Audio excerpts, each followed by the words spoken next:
أعوذ بالله من الشيطان الرجيم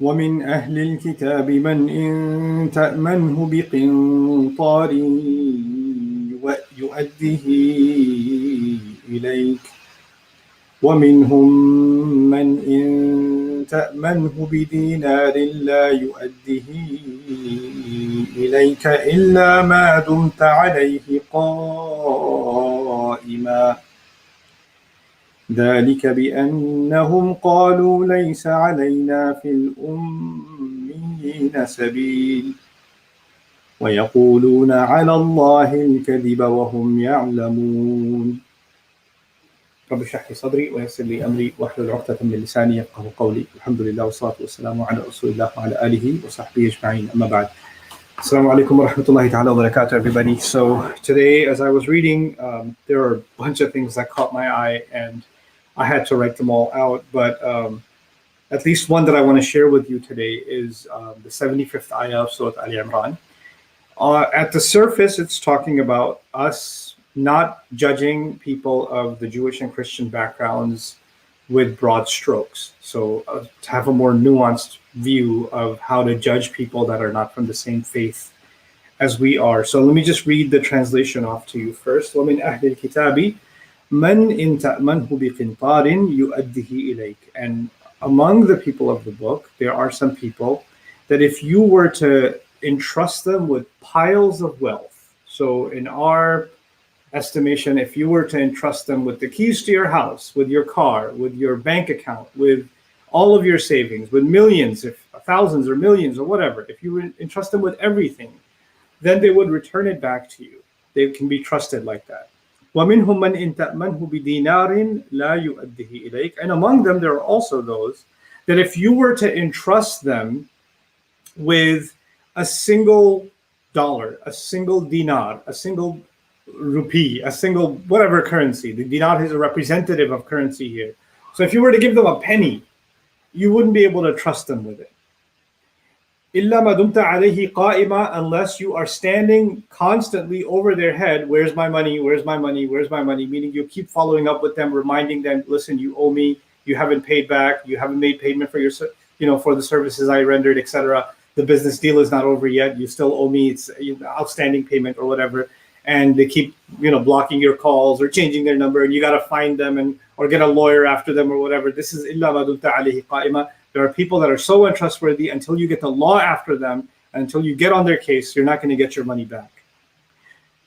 ذَلِكَ بِأَنَّهُمْ قَالُوا لَيْسَ عَلَيْنَا فِي الْأُمِّيِّينَ السَّبِيلَ. And that attitude they have of not paying you back or not being trustworthy even with a little bit of money is because they have this view, they say to themselves, and they hold the view, لَيْسَ عَلَيْنَا فِي الْأُمِّيِّينَ السَّبِيلَ, that when it comes to the unlettered, meaning it comes to these lowly people that are not elite like us, they're the Gentiles, or they are the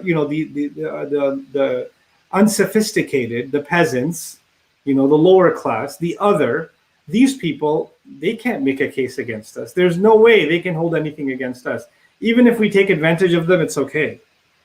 وَيَقُولُونَ عَلَى اللَّهِ الْكَذِبَ وَهُمْ يَعْلَمُونَ. And they make lies against Allah. They attribute a lie to Allah while they know full well that they're doing something wrong.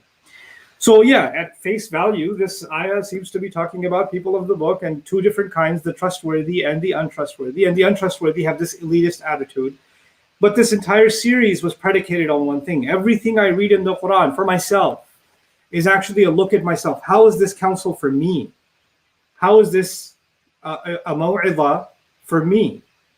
And how is this shifa? How is this healing for me? That's the premise with which I'm reading the Quran. And I want you to learn to read the Quran for yourselves like that. So a principle when it comes to speaking about people that came in the past or other nations, when Allah comments on them or critiques them, first of all, He's their master. He has a right to critique them and us. One principle that we should keep in mind is نَزَلَتْ فِيهِمْ عِبْرَةً لَنَا. It was revealed about them. Allah is talking about them, but it's a lesson for ourselves. It's something that should make us reflect deeply on ourselves. So I ask myself this question. Am I the kind of person that if you were to give me and trust me with, doesn't matter. If you trusted me with it, I will give it back to you. Or am I the kind of person that cannot be trusted or is lackadaisical, loose with the entrustments that I've been given? Plus, more importantly, as a Muslim, have I developed this attitude that non-Muslims are inferior or lesser, so cheating them or lying to them or scheming with them is somehow okay? Or dealing with someone who you don't like you could have, somebody, because Muslims, unfortunately, the reality of it is many Muslims also have classism. Even though we're supposed to be ikhwa, a brotherhood, we're supposed to believe that we're all children of Adam alayhi salam. We don't, in reality, there is a class society. In reality, there are people who consider their race or their class or their village or whatever superior to another. And when they have that kind of attitude, and in fact, it's not just about race and class and country, it even happens within the realm of the Islamic sphere. One group of people think themselves more religiously superior than another group of people. Even if they won't say that they're superior, everything about their attitude, everything about the way they carry themselves reeks of this sense of supremacy. And because of that, we can deal with these other people however we want.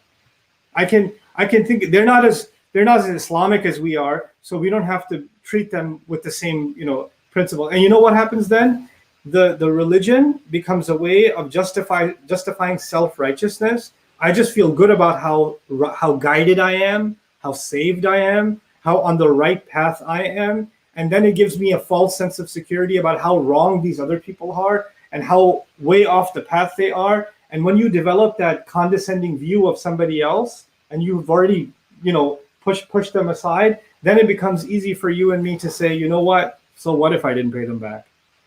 So what are they going to do? I mean, the kufar have no rights anyway. It's just they're going to burn in hell anyway. So the first thing that happens is we dehumanize others, and then we use the religion to justify our misbehavior towards them. I can't do that. I can't develop a view of others like that. What did Allah teach me in this ayah? He's telling me that you can't even look at people who say Allah has taken a son, or people that their ancestors changed the word of Allah. That's according to the Quran. The Jews, their ancestors changed the word of Allah. That's what I believe. It's not small crimes, and that's what they hold to be the word of Allah now. And these are the long list of crimes they commit, and yet that my religious disagreements with them doesn't make me think that one of these people is not trustworthy or the other one is. Keep a realistic eye on reality, on what's in front of you. Like look at things for what they actually are. A religious person, a religious looking person, doesn't mean that they're trustworthy. And a not religious looking person doesn't mean that they're not trustworthy. What did Allah say? The people of the book aren't all the same. You could trust one of them with millions and they'll give it back to you. And there's another one of them who may look the same, but you can't even trust them with $1. You know what? If that's true of the people of the book, then we shouldn't think that we are that immune from the same issue, like the same disease. So just because I look a certain way, I look more Islamic, I look more religious, that doesn't make me more trustworthy in business or in family dealings, in inheritance dealings, in financial dealings. And just because I don't look that way doesn't mean I'm not trustworthy. These are two separated things.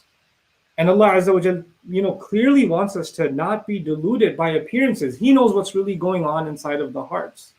So one of the powers of our religion is that goodness, righteousness. For myself, what I must do, how I dress, how I look, how I behave, all of that is for myself. But when someone is not looking the way that Islam wants them to look, for example, right? When someone doesn't have the appearance of a good Muslim, or in fact, someone doesn't even have the appearance of a Muslim. They look Christian, they look Jewish, they look whatever else. They don't even have the appearance.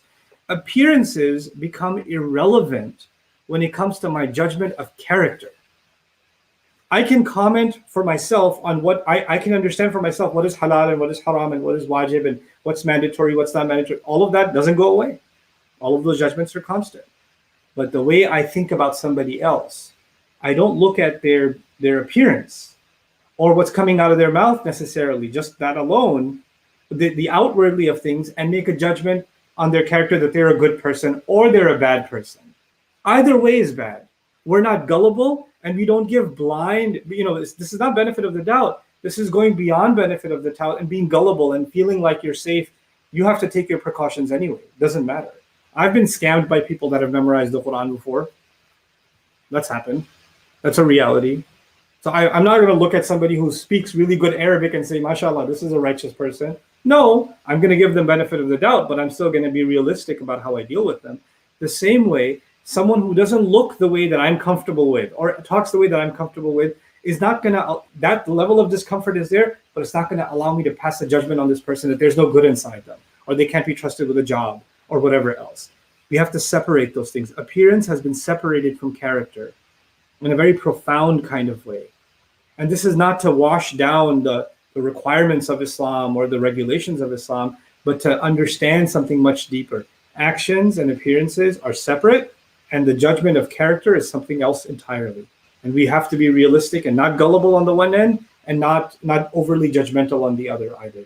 Allah Azza wa Jalla protect myself and you from becoming that way, because what that leads to is actually us becoming the source of evil. We become the ones that are self-righteous. We're the ones that wrong others and say, what's the big deal? They're the ones that are wrong. We only see wrong in others, we don't see it in ourselves, which is what happened with these people. لَيْسَ عَلَيْنَا فِي الْأُمِّيِّينَ سَبِيلٌ. And then they become comfortable even making lies against Allah while they full know. May Allah not make us from those kinds of people. Barakallahu li wa lakum. Assalamu alaikum wa rahmatullahi ta'ala wa barakatuh.